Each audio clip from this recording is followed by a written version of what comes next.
Bukol ni Bongbong Marcos, delikado ba ito? Kailangan ng operahin. Pag-usapan natin mamaya. John Vic, ang laki ng nilaki ng ulo. Kakaiba talaga. At yan lang po ang ating mga balita ngayon, pero mangilan-ngilan sa ating balita ngayon. No? Marami rin tayong balita tungkol sa nagaganap na galawan sa Senado. Iba po yung nakikita nyo. Okay? Kung hindi nyo pa po napanood yung vlog ko kahapon, panoorin ninyo. Pero iba po yung nakikita nyo sa media at iba po itong sasabihin ko. So pag-usapan natin maya-maya lang. Sana po mapanood ninyo ang vlog na ito simula't simula hanggang sa matapos. So okay, hindi ko na po pagtatagalin. Ay, paalala lang po, wag pong kakalimutan. Importante po yan, i-like nyo po itong video na ito. And sana doon sa mga hindi pa po subscriber ni Coach Oli, subscribe po. Like and subscribe. Diretso na po tayo agad sa ating balita dahil kay Coach Oli, bida ang balita. Ito po muna ang ating pag-usapan dahil si John Vic tatakbo raw presidente. Grabe, lumaki ulo nitong mama na ito, no? Ito muna pag-usapan natin bago yung bukol. Oh. Ay papakita ko sa inyo yung video. Oh. Yung bukol ni Bongbong Marcos di umano. Ito muna po. Eh, di ba? You know, he just said he's open. He's not closing his door. No, what you said, Secretary, was that you have the experience, the executive experience. Yes, being in the cabinet really opened my eyes to what the country is all about. Yeah, grabe ito. Ang lupit nito si pwede na daw siyang tumakbo dahil ay open daw siya para tumakbo bilang presidente dahil nga nabuksan na yung mata niya nabuksan na yung mata niya rito sa politika at dahil siya yung naging executive, naging secretary, lumaki na rin yung kanyang vision. Sasaglit ka pa lang naging secretary, pambira. To make it, how it runs, what makes it difficult, who are the best people around, what to look out for, what are the red flags, what are the friction costs around. Dami niyang alam. Meron na siyang experience bilang executive department. So, bentahe. Dami niya alam, di ba? Nakikita nyo? What makes it difficult, what makes it easy. Those things are what you learn firsthand. And knowing all that, it didn't scare you away. No, it's one of the most thrilling experiences you can ever have is to serve in the cabinet. Because you're in the room where decisions are made. And showing up in that room means a lot. Even just listening means a lot. So does that, did your being in the cabinet, has it increased the chances or the openness of your mind to a possible run in 2020? It's always been open. I cannot lie to you. But whether or not I will is the question. So. You did Fair say, enough. Secretary, you have 36 years of loyalty, the Remulias to the Marcoses. More than already, 40 years. 40 years na. 40. Wow, ang lupit pala nito si Remulla. 40 years na silang magkaibigan ni Bongbong Marcos, no? So open daw siya, no? Open daw siya sa pagiging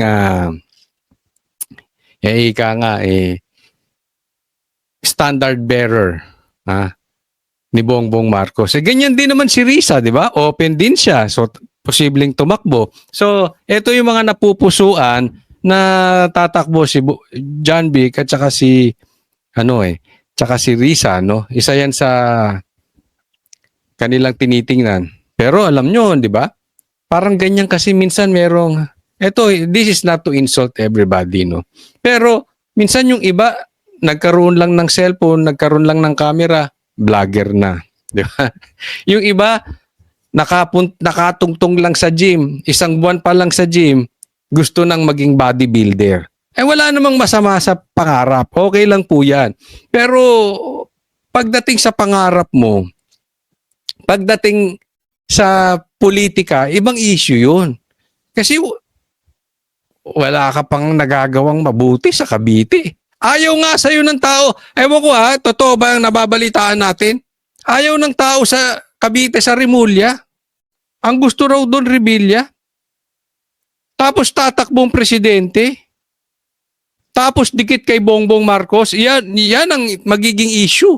dikit kay Bongbong Marcos. 40 years pa, pinagmamalaki niya. 40 years na raw sila magkaibigan ni Bongbong. O anong issue doon? Eto. Success. No, 79 pa kami magkasama. So more than. With an endorsement of President More than 40 years. Marcos for 2028 be a big thing for you? I will not run if he doesn't endorse me. Yun. Ang tanong, big thing ba sa'yo kung i-endorse ka ni Bongbong Marcos? So ito, isa pa tong pumupustura. Ayan. Pareha sila ni Risa. Pumupustura na maging standard bearer. Tatakbo presidente kasi ang linaw-linaw. Hindi ako tatakbo kung hindi ako i-endorso ni presidente. Sa madaling salita, parinig yun. Oo, parinig yun, nagpaparinig. Baka naman i-consider mo ako. O, di ba? Sila pang hindi magkasundo, di umano ni Torre. Yan din ang pinapaugong. Alam mo, kakaisip nila ng kakaisip. Baka mamaya, pati si FLM, patakbuhin na nila. Si Tito Soto, o baka mamaya si Joey, si Big So. Hindi ko na alam kung sino pa gusto nilang patakbuhin presidente, si Vice Ganda. Lahat pagsama-samahin nyo na para kalabanin si Sara. Hilong-hilo na po sila. Hindi na nila malaman ng gagawin. No? Ang lupit talaga ng pagkakataon ngayon. Grabe. Kung ikaw, you're outsider, titingnan mo yung ginagawa nitong mga ito, sabi ko, grabe ka desperado, no? Ang dami po talagang gustong umepal. Pero alam naman nila, wala silang kapanapanalo. Ooh, that's new. With its negative ratings, how Yan ang matindi. Yan ang matinding tanong. With these negative ratings, negative ratings, how can that endorsement mean anything? ang ganda nung tanong na yon. Yung negative ratings ni Bongbong Marcos. At least umamin yung One News. Ito'y under News 5. Negative na si Bongbong. Bakit gusto mo endorsement? Di ba? Pera. Machineries. Kung tawagin nila in English, machineries. In English, connection. In Tagalog, pera. Pera yan. Yan yung nakaupo di ba? So pagka ikaw ang pinatakbong presidente, matalo man si John Vic or matalo, hindi mo kasi mananalo to. So kung matalo o matalo, panalo sa pera. Di ba?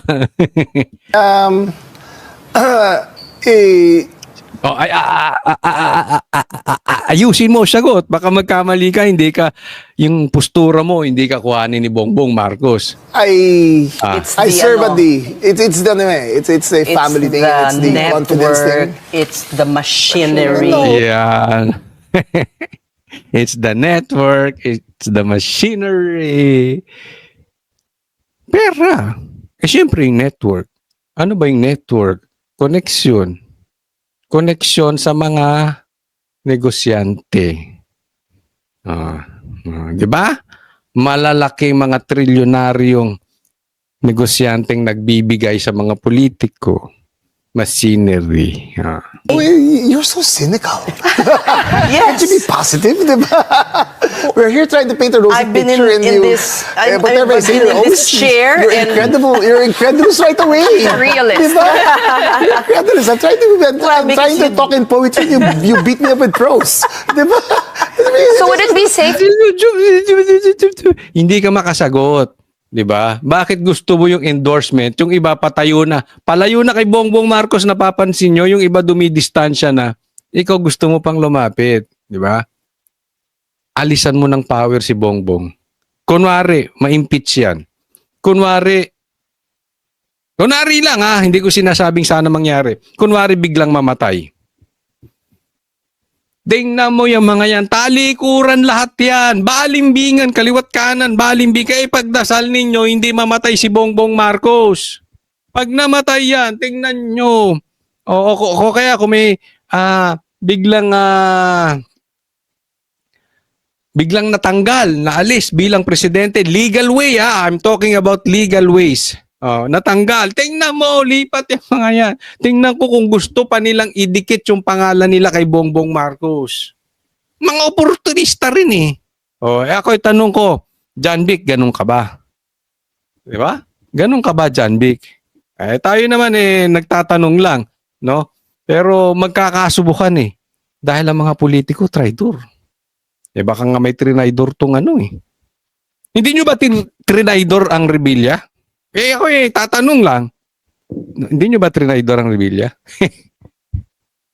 To say that if That you was get poetry! so if you get the BBM's No, endorsement, let's not go there. Let's not it'll go there. Kita mo? Hindi niya kaya. Ayaw niya yung topic. increase your Let's not go there. Speculative good, na. Sige. Good work will always Baka sell wala na itself. natin si Secretary Good kasi luck. baka Ay nako. So eto yung mga klase ng mga sekretary.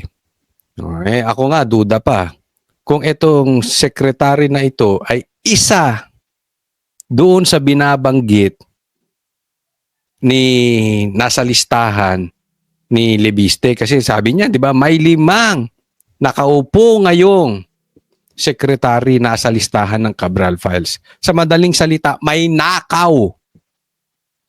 Hindi ko alam kung isa siya doon. Pero ito yung titingnan natin. Naging secretary lang, kala mo, alam na alam niya na pagiging executive. Baka nga kahit sa barangay tanod, hindi manalo ito. Pwede siguro pag ang election, PTA, di ba? PTA. Pero president, ang bilis naman ata lumaki ng ulo nito si John Vic. Di kasi iba kasi po ang president. Yung president, una, may talagang heavily connected ka dyan. Mahal ka sa bawat sulok ng barangay. Hindi ka pwedeng malakas lang sa Cavite. Dapat sa mga kasulok-sulukan na barangay, malakas ka. May sino ba to si John Vic? Bago siya kinuhang sekretary ni Bongbong Marcos, yes, kilala sila sa Cavite. Pero Cavite is Cavite lang. Kahit sabihin natin vote rich ang Cavite, napakalayo nun. Di ba? Alam mo, yung ganitong klase, na yung lumaki ang ulo, kahit sabihin kinukonsider na hindi, don't ever consider it. Meron nga mga vloggers, naging vlogger lang, gusto nang tumakbo. Gusto nang tumakbo senador. Pambira, wala pa nga 1 million yung subscribers mo. Yung ba... Alam mo, grabe ang pagiging sakim sa pera, kapangyarihan. Nabubulag ka eh. Hindi mo na nakikita ano ba talaga yung kalagayan ko. Diba? Hindi lang po ito ha. Hindi lang po itong si John Vic. Ito pa po. Nako, ito pa. Tingnan po natin, nakita ko to sa Facebook. The Situation Report. Informal Online Poll Result. Duterte Sara, 97.6. Ontiveros, 2.2. Remulla, 0.2. Kahit ito informal online poll lang, ang layo di ba? Kaya nga ako kahit alam mo yung sinasabi ng mga Pinklawan, sinasabi nitong sila Lamas, itong pangit na Lamas, sabi ni Robin, no? Kailangan daw magsama-sama sila. Kasi kung maraming tatakbo na lalaban kay Sara, hindi mananalo. Alam mo, kung ako kay Sara, sabihin niya, gusto mo, kahit maraming tumakbo, i-add nyo pa lahat ng boto. Takbo si Ontiveros, takbo si Remulla, takbo lahat. Pati si Lenny, pati si Bam, kinukonsider, pati na rin si Toric, kinukonsider na rin. Talagang grabe, no? Kung ano-ano naiisip nitong Dilawan na ito.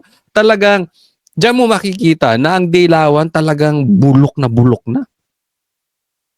Tingnan mo yung nila, yung mga nagmi-meeting sa Dilawan, De Lima, yung iba na taga-bundok pa ata. Kahit pagsama-samahin nyo, boto nyo. Ha? Hindi, yung totoo lang. Hindi kayo aabot sa magiging boto ni Sara sa 2028. Kung aabot pa si Bongbong sa 2028. But assuming umabot siya, malabo. Kaya ako, ano sa tingin ninyo? Hindi na kasi usapin. Ito, ano na to eh. Alam to ng lahat. Even sila umaamin eh. Kaya nga sinasabi nila, hindi sila pwedeng magwatak-watak eh. So alam nila talagang malakas si Sara. Dilawan, yung mga komunista, yung mga NPA, yung mga pula, lahat po alam nila malakas si Sara. Kaya nga nanginginig na sila sa takot eh. Diba? Eh yan naman eh public knowledge. Eh, sino ba sa inyo dito hindi nakakaalam niyan? Diba? Alam ng lahat. Hanggat buhay si Sara, hindi sila mananalo sa 2028. Kaya ako sa tingin ko, delikado buhay nitong si Sara. Delikado. Kaya mag-iingat ka, Sara. They are desperate. Naalala mo yung nangyari kay Ninoy? Hindi nga natin alam kung sinong yumari kay Ninoy. Ayoko na magbintang. Hindi natin alam kung kalaban sa politika.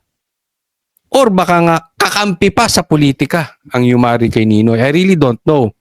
Pero meron silang tendency ganyan. So dapat mag-iingat to si Sara.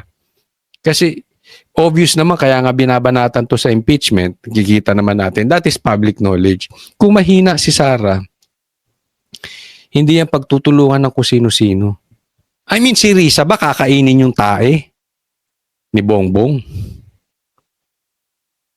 Kung mahina si Sara? Hindi.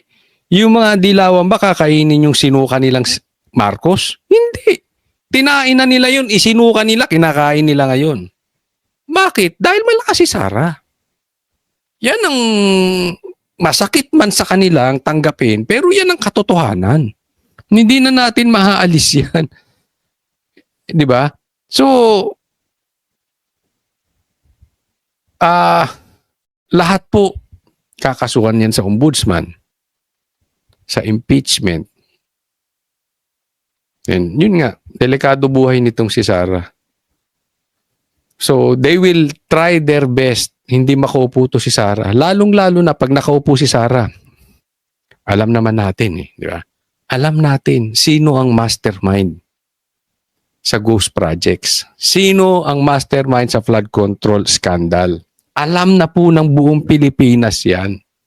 Kaya siyempre, gagawin nilang lahat ng paraan para ang makaupo ay kakampi ng mga magnanakaw. Pag ang nakaupo galit sa magnanakaw, yari. Eh yung iba nga dyan, adik pa. So pag ang nakaupo ay galit sa adik, yari din. So kailangan makaupo, galit sa adik. Pero ang tanong nga dito, aabot pa ba si Bongbong Marcos dahil may bukol? Ngayon na sabi ha, hindi natin alam kung ito'y totoo o hindi. Pero sasagutin natin, ipapakita ko sa inyo yung video kung may bukol nga si Bongbong Marcos o hindi. Ito po yun. Ito po, nilabas ng bilyonaryo. So gusto ko po titigan yung mabuti. Doon sa may mga edad na nakatulad ko, isuot nyo na yung reading glass ninyo. I-zoom po ninyo. Ha? Kasi po ito'y sinend sa akin. At ilang beses kong ni-rewind, finorward, in-slow-mo, etc., etc. Ang tanong nila, Coach, tingnan mo to, may bukol. Coach, tingnan mo ito, parang nakakatiter. O, kasi di ba may sakit ito at nakaratay. So, for optics, probably, baka kahit nakakatiter or kung ano man yan, hindi natin alam, kailangan siya lumabas. Baka sumaglit lang to, tas babay na, ganyan-ganyan lang, kaway-kaway, tapos na, no? Hindi natin alam, baka mahilo-hilo pa yan. Pero tingnan nyo mabuti. Ito naman ay nilabas ng bilyonaryo, ha? So ito ay legit. I assume kasi mainstream media to. Tingnan nyo pong mabuti, i-zoom nyo. Ay kikita nyo? Ay hindi, nakikita nyo yung bandang kaliwa? Tapos parang may ballpen mahaba doon, no? May ballpen mahaba. Tapos doon sa bandang baba, doon sa baba ng packet, tingnan nyo yung bukol. Oh. Yan. 'Di ba? Ah. Ah. Kasi pag tiningnan mo naman sa likod, flat eh. 'Di ba? Hindi natin alam, yan ba ay taba? Ulitin natin, yan ba ay taba? Or mali lang yung pagkakatak-in ng shirt niya? Yung insert niya? O talagang nakakatiter ito? Baka inoperahan, hindi natin alam. Baka nakaplaster, no? Ganun pa man, tayo yung nagtatanong kay Bongbong Marcos, sana ipapaliwanag mo. Hindi naman kita pinagbibintangan na cocaine yung nakalagay sa sa tiyan mong yan. Hindi ko naman sinasabing ganon. 'Di ba? Kahit na sinasabi ng kapatid mo na ikaw ay nagko-cocaine kasama ng iyong asawa at anak, hindi ko naman sinasabing cocaine yung nasa tiyan mong yan. No? Pinapakita ko lang kasi tinatanong sa akin, tulungan nyo kung magpaliwanag. Kasi tinatanong message to si ano Itong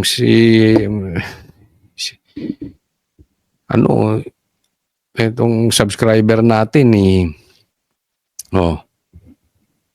di ba? Kayo na lang bahala dyan. Mukhang hindi naman siya nagkamali lang ng tuck-in. Hindi naman po parang taba. Kasi yung kabila, hindi naman ganyan.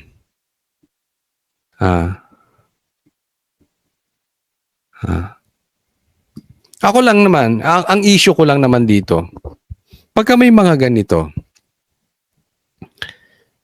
alam nyo kung bakit nagkakaroon ng ganitong mga usap-usapin? Dahil ayaw nyo magpa-drug test. Drug test na naman, Kutsuli. Hindi kasi walang tiwala ang taong bayan sa kanya. Alam mo, sinabi ni PRRD bangag to. Kung nagpa-drug test na siya, tapos na. Even nung eleksyon sinabi ko na sa kanya yan. Bakit ka sa St. Luke's nagpa-drug test? Bigla ka na lang naglabas ng result? Dapat sa PIDEA. Tapos sinabi ni PRRD, bangag ka, ayaw mo magpa-drug test. Sinabihan ka ni Attorney Vic, bangag ka rin. Ay magpa-drug test ka, ayaw mo din.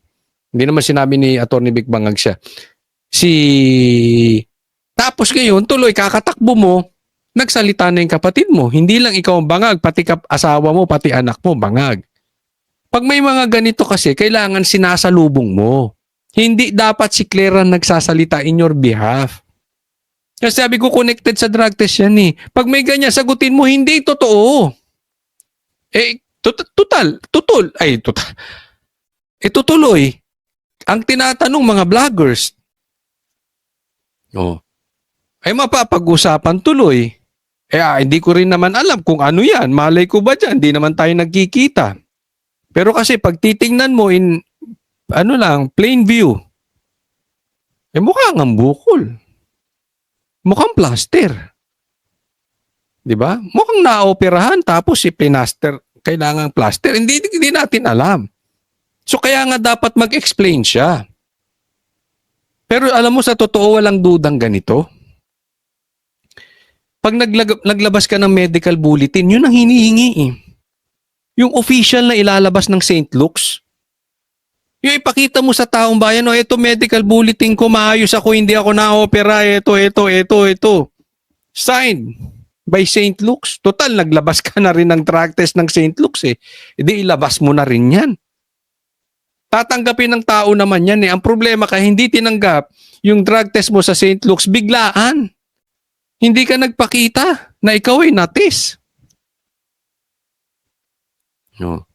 Yan, dapat ipaliwanag mo. Hindi mo na nga kailangan magpaliwanag kung may medical bulletin Pero dyan, ayaw mo magsalita. Ayaw mo maglabas ng medical bulletin. Tinatanong ng tao.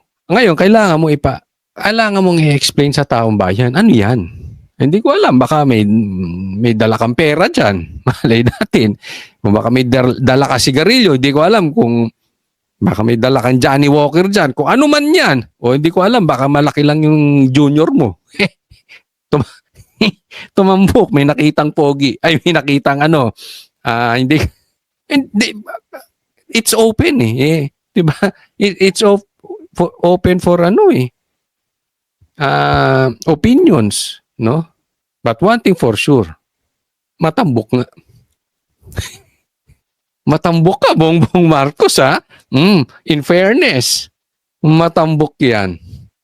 Matambok yan nandiyan sa harap mo. Pakisagot lang po, ano po iyan? Next topic po tayo.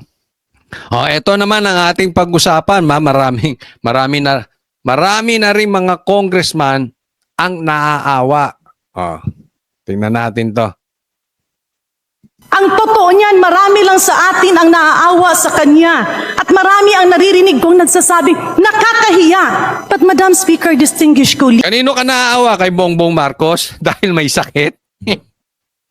Naawa ka kay Bongbong Marcos dahil may bukel? May bukel si Bongbong? Hindi. Naawa daw siya. Naawa raw siya kay Kiko Barsaga. hindi hiya ang nararamdaman ko. Ang nararamdaman ko ay awa. Awa umano ang naramdaman ni House Deputy Ang plastic nitong babae na to. Ang plastic mo, Ting. Naawa ka kay Kiko. Pambira. Ba't ka naawa kay Kiko? Speaker at Iloilo 1st District Representative Janet Garin para kay Congressman Kiko Barzaga matapos patawan ng panibagong 60 araw na suspensyon ng Kamara sa kanyang paliwanag upang pagtibayin ang boto pabor sa rekomendasyon ng House Committee on Ethics and Privileges na suspindihin si Barzaga. Sinabi ni Congressman Garin na ilang ulit na siyang nagpakita ng konsiderasyon sa kapwa mambabatas. Gayunman, sa kabila nito, hindi umano tumigil si Barzaga sa pagpapakalat ng maling impormasyon sa social media na nakakaapekto sa reputasyon ng mababang kapulungan. Ayon pa sa mambabatas mula Iloilo, posibleng may personal na dahilan si Barzaga sa mga naging kilos nito at ang suspensyon ay panahon upang magnilay at suriin ng mambabatas ang kanyang sarili. Bilang isang doktor, bilang isang nanay, naiintindihan ko that there might be personal circumstances surrounding the events that are eventually unfolding. So ganito, naawa daw siya dahil nasuspinde at isususpindi ulit 60 days ata ulit, additional 2 months si Kiko Barsaga. Naawa daw siya dahil ang pinapatukuyan nito, yung alam naman natin na ginagawang issue na may sapak si Kiko Barsaga. Hindi natin alam kung totoo o hindi totoo. Okay, hindi naman ako doktor. Pero sinasabi niya, ako'y parang bilang doktor, pakinggan niyo yung sasabihin niya, bilang doktor, may mga circumstances. Batas ang kanyang sarili. Bilang isang doktor, bilang isang nanay, naiintindihan ko that there might be personal circumstances That may be personal. Bilang doktor at nanay, may personal circumstances. surrounding the events that are eventually unfolding. So yun nga, ang pinapatukuyan dito, may sapak si parang pambihira. Naawa ka. Pero binanatan mo dyan. Di ba? Pambihirang kaplastikan nitong mga ito, no? Kung talagang naaawa ka, hindi mo na dapat binabanatan. Alam mong nandiyadyaan ka. Alam mong ilalabas sa TV yan. Tapos, meron kang sinasabing medical. Maybe not directly, pero alam naman natin ang pinatutukuyan nila na may medical problem tong si Kiko. Di ba? Naawa ka pero siniraan mo ang plastic na itong mga to. Dagdag pa nito, bukod sa mambabatas ay naaawa rin siya sa mismong 4th District ng Cavite na pansamantalang mawawala ng kinatawan sa mababang kapulungan ng Kongreso. Ngunit para sa suspendidong kongresista, Ito lang nga sa akin. Wala namang issue sa akin. Kung talagang mali si Kiko Barsaga, isuspindi nyo. Kung gusto nyo, tanggalin nyo pa eh. Ito naman ang lagi kong sinasabi sa iba. Pero patas dapat. Di ba? Kung ganyan ang standard nyo kay Kiko, dapat ganyan din ang standard nyo sa mga magnanakaw. Alam nyo namang maraming contractor dyan eh. Sa hanay ninyo. Ni ayaw nga nyong imbestigahan. Eh bakit? Ang isususpindi ninyo yung nagsasalita nung baho nyo dyan sa loob. Diba? Wala naman akong problema kung i-impeach si Sara eh. Kung imbestigahan si Sara patungkol sa confidential funds, imbestigahan nyo rin yung presidente at bilyon ng confidential funds noon. Ano kayo? Diba? Ganyan, same thing. Ang sinabi ko kila Tebes, kila Bong Revilla, kahit kila Pastor Gibo, lahat yan. Yung iba pinapadaan nyo sa due process, ni ayaw nyo nga padaanin sa due process itong mga ito. At kitang-kita naman natin, puro mga kalaban sa politika ang binabanatan. Diba? Hindi po tayo nagtatanggol. Kung gusto nyo, i-demanda ninyo. Bahala kayo. Alam ko may immunity itong mga ito. Pero, antayin nyo panahon, i-demanda ninyo kung may mali siyang nagawa. Diba? Tanggalin ninyo, okay lang, tanggalin. Gawin nyo rin sa mga kasamahan nyo dyan. Eh, meron nga kayong naging kasamahan dyan eh. Child abuser. Convicted by the court. Wala kayong ginawa. May mga kasamahan kayong tinuturo na hinahatiran ng pera. Wala kayong ginawa. Yeah. Eh dyan tayo nagkakaproblema sa mga ganyang kaplastikan eh. Oh. Eh kung higupin kaya nito yung tae ni Bongbong Marcos o ni Tambaluslos, palagay nyo gaganyan ninyo yan? Eh sinasabi yung kalukuhan ninyo. Kaya galit kayo kay Kiko. Tila drama lamang ang ipinapakitang awa sa kanya ni Garin. It's very dramatic. Actually, mas mabuti kung maawa siya doon sa mga naapektuhan ng dingback siya because that's... Oh, kita mo. Di balik sa inyo. Back to you. Oh, doon kayo maawa. Oh. Ako, dapat sinabi mo, hindi lang sa mga naapektuhan ng sakit na yan. Dapat yung gamot na yan. Dapat sinabi mo rin na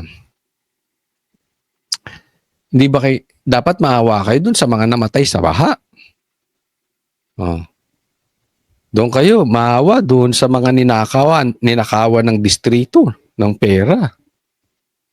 That's actually the mothers there face far more than whatever I'm facing now. Giit pa nito, mas nararapat umanong ituon ng emosyon at atensyon sa mga karaniwang Pilipinong humaharap sa mas mabibigat na suliranin kaysa sa mga usaping may kinalaman sa politika. Because losing 2 months in Congress or even losing my position, facing suspension or expulsion, these are very small compared to the problems that the average Filipino citizen face. And me, I can afford to lose my job here in Congress, but the average Filipino citizen, especially now when we're facing severe economic instability. Ako, yun nga ano dyan eh. Ang dami nating problema. Ang dapat pinofokusan natin, hindi, ito uulitin ko, mag-iingat po din kayo sa mga politikong ganyan. Hindi kay Kiko yung mga politikong ang daming issue sa buhay, pero yung main thing, hindi nila tamaan. What is the main thing? What is the main problem? Yung ghost projects, yan ang problema natin ngayon. Bakit ang dami yung sideline? Pati si Libiste, imbis na tulungan yung si Libiste, pinagtutulungan nyo pa. Yung dapat nyong tulungan para mailabas yung baho dyan sa ghost projects, pinagtutulungan. Hindi lang po, hindi lang politika, mag-iingat po tayo sa vloggers. Ako'y nagpapaalala parati. May mga vloggers na nililigaw tayo. Inilalayo tayo dito sa flood control. Andi dito po yung problema. Andi dito po ang namamatay ng mga Pilipino dahil sa lintik na ghost projects. Andi dito po yung problema. Diyan sila kumukuha ng pera. Focus tayo diyan sa ghost projects. Huwag tayong gumayang mga tayo. Ako, payo ko lang sa mga vloggers. Huwag tayong gumayo sa mga politiko kung saan-saan. Yung pinagtatakpan yung totoong mastermind. Kung ano-anong topic ang pinapasok. Kung ano-ano. Di ba? Anong pinagkaiba nating mga vloggers doon sa mga politikong ang binabanatan yung mga senador, si Kiko, si Libiste, pero tahimik sa flood control. Anong kaplastikan yun? Di ba? Anong klase yun? Huwag tayong gumaya sa mga ang bilis naman nating nabulok. Kaya anong iisipin mo sa politikong umiiwas sa usaping flood control at saka ghost projects at mastermind? Di bayad, di ba? Di ganun din yung vloggers. Yung umiiwas sa flood control sa ghost projects. Focus tayo. Huwag tayong kung ano-ano. Ha? Ako kasi, nagagalit na rin ako dito sa mga wala nang inatupag tong gobyerno na ito. Hindi lang gobyerno, pati yung vloggers. Kung hindi, paano makakalusot sa flood control at paano pababagsakin si Sara ng hindi halata? Parehas na, politiko tsaka vloggers ngayon. with plenty of issues. Evan Alvarez, UNTV. Next topic po. Ito, pag-usapan natin itong plastic na pastor na ito. No? Ako talagang medyo ayoko talagang tawaging pastor to. Talagang kinikilabutan ako eh. No? So tawagin na lang natin siyang congressman hindi nanalo. Tandaan po natin, talunan to, hindi ito nanalo. Kaya putak ng putak eh. Kasi ang nagpanalo dito, hindi talaga panalo to. Talagang pinaupo lang ni Garcia. So that position belongs to Garcia. Magic yan. Yung panalo, hindi pinaupo. Yung talo nagpupuputak. Ang lakas ng loob, ang kapal ng mukha. Sa bagay, bayad utang eh. Kailangan niyang banatan. Yung kalaban ng amo niya. Member din ako ng ng Committee on Ethics. Talagang pinag-usapan namin. Ako nga. Member siya ng Ethics Committee. Talagang pinag-usapan nila si Kiko Barsaga. Kung anong gagawin kay Kiko Barsaga. Ano ang gagawin kay Kiko Barsaga? Ako talaga ang gusto ko dyan, expulsion na yun. Hindi lang suspension. Gusto niya expulsion. Bakit? Okay. Kasi you can suspend him. Hindi naman titigil magsalita yan eh. Magsasalita pa din yan eh. Maliwanag. Yan ang purpose. Yung katulad ni Kiko Barsaga, this is not an isolated case. Si Kiko lang kasi, malaki ang platform dahil congressman. Pero sa kanya galing,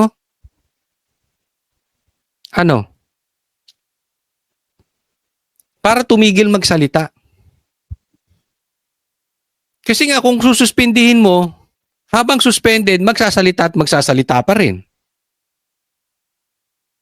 That exactly what the congressman wants. Yan ang talagang, hindi lang mga congressman, yan talaga ang ginagawa ng mga politikong involved sa ghost projects.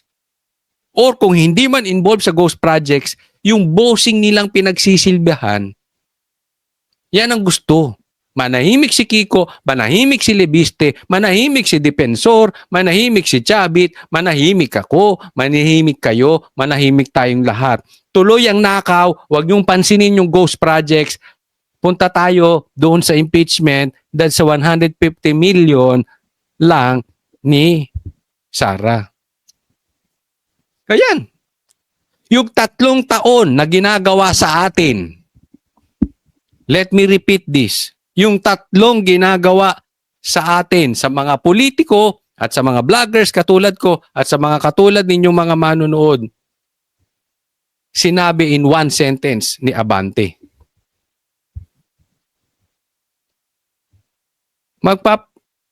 Patayin mo na kaya para manahimik. Ba't kaala mo ba pag tinanggal mo yan? Kasi yun nasabi niya, pag sinuspindi mo, hindi naman titigil magsalita. So expulsion, tanggalin. Tingin mo pag tinanggal mo yan, tatahimik? Lalo magsasalita yan. Di patayin mo na. Hindi kasi parang ganito. Hindi po ako nag-aano ng violence ha. Ano po yan ha? Ang ibig ko lang sabihin, ganyan ang gusto nyo sa Pilipino eh. Manahimik. Wag natin pag-usapan yung ghost projects. Wag na kayo. Wala nang freedom of the press. Wala nang freedom of speech. Kalimutan na natin yung Bill of Rights. Tingnan mo.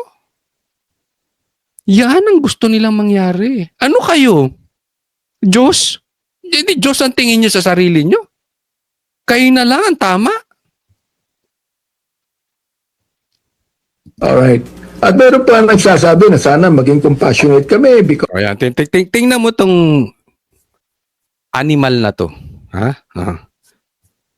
May mga nagsasabi maging compassionate o maawa naman kayo kay Kiko dahil ano? he has a parabang neurotic attitude. Sabi ko, Condition, he yeah, does not spectrum, believe yeah. he does not believe that he has a mental a mental problem. Ayan. So, sinasabi niya, maawa naman daw kami sa kanya. 'Di ba? Pero siya nga hindi siya naniniwala, may sapak siya eh. English lang kaya maganda pakinggan. Pero yan ang ibig niya sabihin, neurotic. Sa madaling salita, may tama si Kiko. Ako, hindi naman ako medical expert, okay? Hindi ako doktor. Nakita ko na rin sa personal si Kiko. At si Abante, hindi ko nakita sa personal pa. Pero looking at it, Abante, parang ikaw may tama. Oh,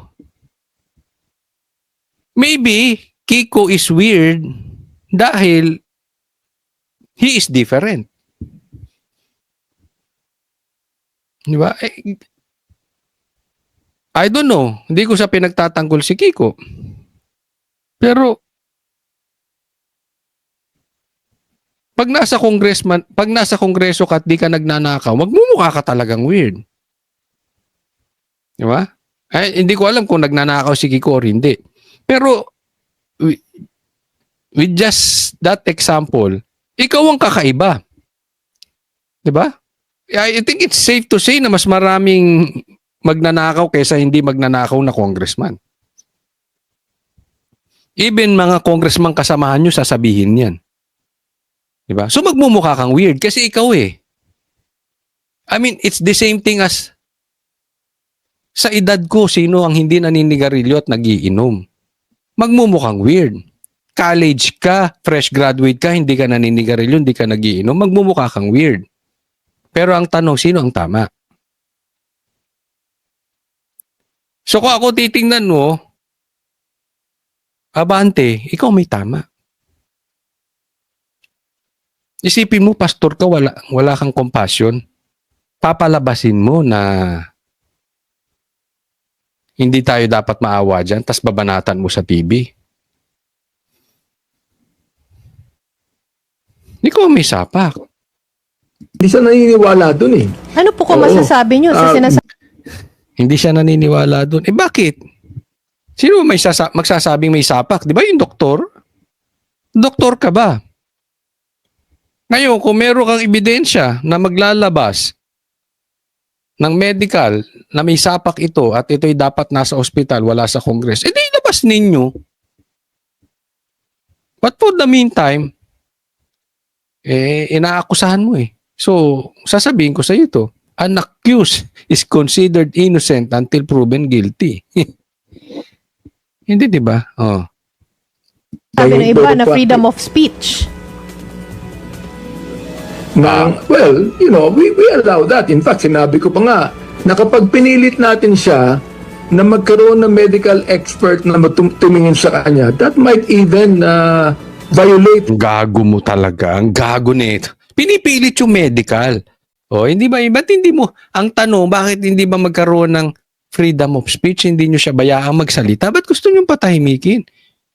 Dito ka na naman sa mental aspect ni Kiko. Eh baka mag-exam kayo niya, mas matalino sa'yo yan. Oh. His rights as a person. So, nasa kanya yun eh. Nasa kanya. He can still speak outside Congress, but not inside Congress. Ay, ayan po. Oh, so nakikita ninyo. Ha?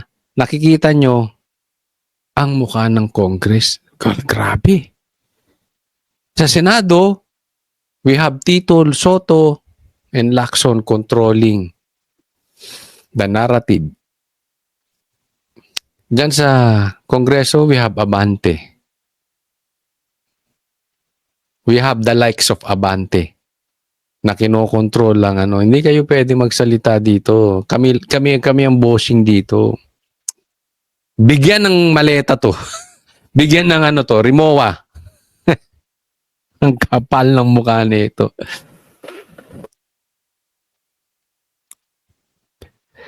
Ayokong tawagin talaga tong pastor pero pastor daw siya eh. No, but ayoko siyang i-judge patungkol dyan, but I don't think so. Next po tayo. Ito pag-usapan natin itong si Vice President Sara. Pinag-iinitan siya, parang pati kayo na mag-observe kung tama ang ating nakikita na pati ata media kinakalkal na eh. Tingnan natin. Betrayal of public trust. Kasama yan sa grounds ng bawat isa sa dalawang impeachment complaints na inihain laban kay Vice President Sara Duterte sa Kamara. Maituturing daw na pagtataksil sa bayan ang paglustay ng bise sa 612.5 million pesos. Naging 612. O bakit? 612 million pesos. We're talking about confidential funds. Si Bongbong billions. Billions, not billion. Billions po ang confidential funds. Hinahatiran pa ng maleta ni hindi nyo mapaimbestigahan. Na confidential funds ng Office of the Vice President at ng Department of Education. Diyan lumutang ang mga kontrobersyal na mga pangalan sa resibo ng confi funds ni VP Sara. Galing nung nung impeachment ni ako ito lang nakikita ko diyan eh. Yung impeachment ni Bongbong Marcos, di ba parang dumaan lang? Ni walang detalye tungkol sa pinag-usapan yung droga, pinag-usapan yung kanyang yung nangyari ditong pagpirma niya sa budget, hinayaan niya lang. Ang daming issue. Pinag-usapan ba sa media? Pinag-usapan ba sa Congress? Kay Sara, may detalyado, no? Tingnan ninyo, kayo na magtingin, baka mali ako eh. Okay? Pero as I observe it, in my opinion, iba yung balita nung binubusisi yung impeachment ni Bongbong Marcos. Parang wala lang, di ba? Parang dumaan. Etong kay yung pangalawang impeachment ni Sara, wala pa. Pero detalyado na. Merong serye ng iba't ibang dodong gaya ni na Dodong. Dami pa, yan Ay sabihin, hindi kasi coach dati na yan eh. Binabalik pa. Yun na nga, exactly. Ganyan ang ginagawa eh. Yung dati ng kaso kakalkalin. Ugali ng gobyerno to. Ay hindi ko alam kung kasabwat ang media dyan. Kayo nang magtanong. Ay kayo nang sumagot. Sa tingin ninyo kasabwat ba media? Hindi ko alam kung kasabwat ang media. Pero yung dating kaso, yung dating ang kaso ni Pastor dismiss na kinalkal pa nila. Kinalkalan din ang kaso si Tebes. Na-dismiss din. Ang hiling mangalkal nitong mga to. So, nalalabas naman sa media, kakalkalin lahat yan. Wala pa impeachment. Sige, kalkalin natin. Sana itong mga congressman natin, or I don't know kung sino man dapat nagkalkal noon, congressman natin o yung mga media man yun. So, kinalkal nyo rin yung kay Bongbong Marcos. Diba? Total, pinag-usapan nyo na sa impeachment. Dodong Alcala, Dodong Bina, Dodong Bunal at iba pa. At kung ano-ano pa, Xiaomi 8, Patiting, Jay Camote, Miggy Mango, at ang pinakasikat sa kanilang lahat, si Mary Grace Piatos. Diit ng kampo ni VP Sara, handa silang ipaliwanag ang mga pangalang yan sa tamang forum, oras na umusad na ang impeachment laban sa kanya. Handang ipaliwanag. Hindi yung sinasabi kasi nila, ipipresenta na daw yung Mary Grace Piatos. Fake news kayo! Kung sino man nagsabi niya na, hindi ko alam. Sinabi ba ng News 5 yan? O kung sino man nagsabi niyan na ipipresenta na si Mary Grace, alam nyo kasi bakit? Bawal yun. Kaya nga confidential eh. Ano ba Tagalog ng confidential? Pagchismisan? Pag sinabi bang confidential, dapat tinatalakay. Para kayo yung kaibigan ko eh. Ano yung kaibigan mo? Yung sasabihin ko, alam mo may secret ako, huwag mo sasabihin. Alam na ng buong grupo. Pagka may sinabi kang ganyan, huwag mo sasabihin ha. Meron kayong tropang ganon? Kung gusto mo mag-announce ng isang bagay, sabihin mo sa tropa mo ganon. Kung titingnan niya, lahat po ng grupo may ganyan. Lahat po ng tropahan may ganyan. Even lahat ng pamilya may ganyan. Yung taga-announcement, tawag ko dyan Mr. Announcement eh. Meron kayo dyan sabihin mo, meron ako secret. Huwag mo sasabihin Pero sa loob-loob mo, gusto mong ipasabi. Kasi pag sa kanya mo sinabi, talagang sabog. Ganito to. Ang gagago, confidential funds nga eh. Alam mo bang pwede pang ikulong si Sara doon pag sinabi niya? Kasi dapat pinoproteksyonan mo yung mga katulad nito. Hindi katulad niyan. Yung mga NPA. Siyempre tuturo niyan yung mga rebelde, yung mga komunista, yung mga NPA. Yung mga nangingidnap ng tao sa bundok. May mga kilala kayong congressman ganyan. Pakilagay niyo dyan sa harap. Sa comment section. May kakilala kayong congressman na ganyan, yung nagdadala sa bundok. Lagay niyo sa comment section. Kaya nga doon ginagamit yung confidential funds. Kaya nga yung mga nagkikidnap, dinadala sa bundok, galit na galit kay Sara. Di ba? Tapos gusto malaman yung sino yon? Patayin mo na yun. Papatayin yan. You know why? Parang si Saldi ko yun. Isa yun doon sa magnanakaw din ng ghost projects. Yung mga intel na yan yung nagbubuking kung sino yung mga NPA, yung mga rebelde. It's one of them. Tapos ibubuko mo kung sino yun. Di parang pinatay ni Sara yun. Kukulong pa si Sara niyan. Sagot naman dyan ng Makabayan Block. Naku, narinig na natin yan. We're ready to explain. Pero hindi, tatakbo na naman sa Supreme Court. Tanga! Ine-explain naman eh. Tanga ka rin talaga. Demanda mo ko, sige. Anong klase kang mambabatas? Hindi ba lagi niyang ine-explain? Ayaw niyong tanggapin yung explanation. Bibigyan kita halimbawa. Pag tinanong mo ko, Coach Soli, bakit galit ka ba doon sa mga nangungumbinsi ng estudyante at dinadala sa bundok para labanan ang gobyerno? Sasabihin ko, gago ka ba? Bakit dadalin mo yung mga anak namin sa bundok? Anong matututunan doon? Mamaya gahasain nyo pa. Example lang, hindi ko sinasabing siya mismo ha. Pero siyempre kung NPA ka, hindi mo tatanggapin yung explanation ko. Hindi ko sinasabing NPA to. I'm just giving you an explanation na meron explanation. I'm just giving you an example pala. Merong explanation na hindi nyo gustong tanggapin. Ayaw nyo tanggapin eh. Ilang beses na rin in-explain bakit hindi pwede ang rebelde. Bakit wag awayin ng China? Nagagalit kayo. Di ba? Huwag ka nga magbida-bida. Supreme Court. Don't wait for the impeachment proceedings. Ipaliwanag mo na ngayon. Okay. Tanga ka. tanga talaga to. Hindi po mura yung tanga. Ibig sabihin ko, i-stupid o kaya naman ay nagtatanga-tangahan. Alam mo, galit ako sa nagtatanga-tangahan. So, kung nagtatanga-tangahan, katawagin na lang kitang tanga.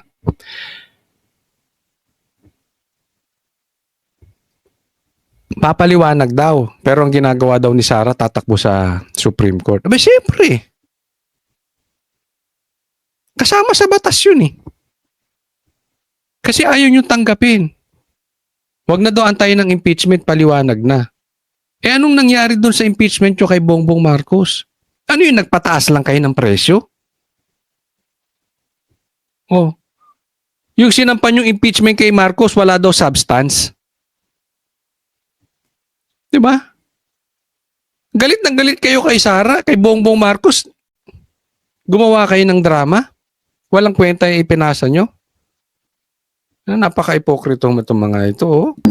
Dahil sa pahayag ng kampo ni VP Sara, umugong ang usap-usapan na posibleng iharap na nila ang totoong Mary Grace Piatos. Paglilinaw naman ng legal counsel ng bise na si Attorney Michael Poa, wala raw siyang sinabi o kinumpirma na ilalabas nila ang isang Mary Grace Piatos. Oh, so fake news. Kung sino man nagpalabas niyan, fake news. Hindi ilalabas ang si Mary Grace Piatos. Malay mo, ako yon. Kumpiyansa ang Ay! Ikaw ba? Ikaw ba? Ah. Magdidemanda ka pa. Ang kapal ng mukha mo. Di ba ikaw yung convicted ng korte na child abuser? Hindi ako nagsabi nun. Korte. At hindi kita pinagbibintangan. Hindi. Kasi ako galit ako dun sa akusahan mo yung tao pero wala pa namang ano. Lagi ko sinasabi, an accused is considered innocent until proven guilty. Ikaw guilty na. Bakit? Sabi ng korte yun. Tanga. Ikaw pa magdidima-demanda ng ganyan. Nanguha ka ng bata, nang abuso ka ng bata. Ang kapal ng mukha mo, te. Di ba? Sige, itanggi mo. Itanggi mo! Na sinabi ng korte, child abuser ka. Didemanda mo rin ako. Gago. Lalakas na ano na ito mga ito. Akala mo kalilinis na ito mga. Ba't ba ang hihilig nyo sa bundok? Hindi, itong child abuser ha. Sinabi naman ng korte yun eh.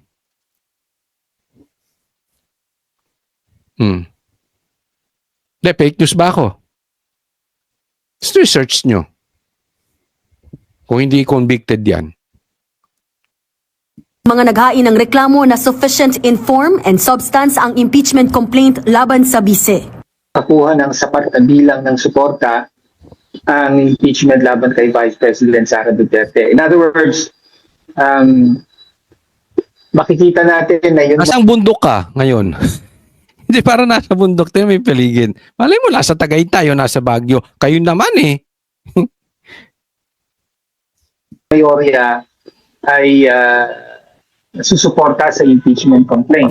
Samantala, nakakuha naman ng kumpirmasyon ang News 5 na may ikatlong grupo na maghahain ng impeachment laban kay VP Sara sa Lunes, February 9. Hanggang ngayon naman, hindi pa raw natatanggap ng opisina ni House Speaker Bogie D ang dalawang impeachment complaint na nauna nang inihain. Nagbabalita mula sa Good luck sa inyo. Good luck sa inyo. Ha? Alam nyo ba, hindi nyo napapansin. Nandito muna tayo sa ano.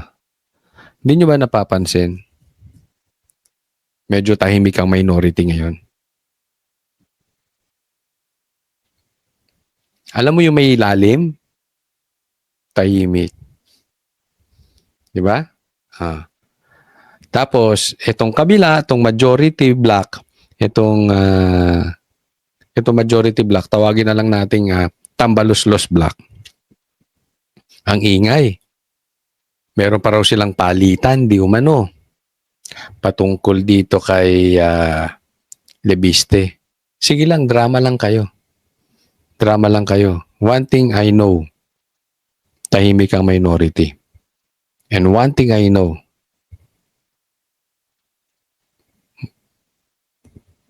isa na lang, may numero na. Di umano. Yan po ang sabi sa atin. So, antay-antay lang. Sana matanggal na yung attack dog ni Tambaluslos dyan sa Senado. Matanggalan ng posisyon. Maraming salamat po.